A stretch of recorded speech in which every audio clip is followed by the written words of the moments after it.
Hi all, welcome to another episode of Tips Tuesday with Chef P. Today I want to talk about something very quick, 3 quick key things to make all of your cooking 100% better, and it's patience. This is my frying pan. Nothing burnt on it, there's no spots on it.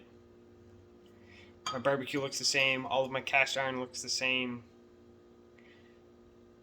3 quick tips. Heat up whatever you're going to cook in. Put the pan on, let it heat up. Add your oil, let it heat up. Throw your food in. And then be patient. The best example of this is chicken. You'll see people, they put chicken in, the pan's not hot, or the oil's not hot, and then they go to flip it and it sticks and it rips. Burgers on the barbecue, you see the guy going at it with his spatula and there's just meat all over the place, it flares up. Heat up the surface, heat up the oil, put it on, and just wait. When it wants to release, it will release on its own. You'll get a nice caramelization, which is what you're looking for. It will just peel right off.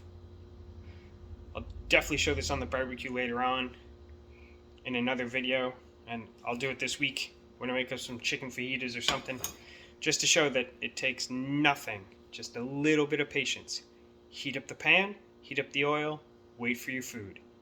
This is another Tips Tuesday with Chef P. Thanks for checking out. See you next time.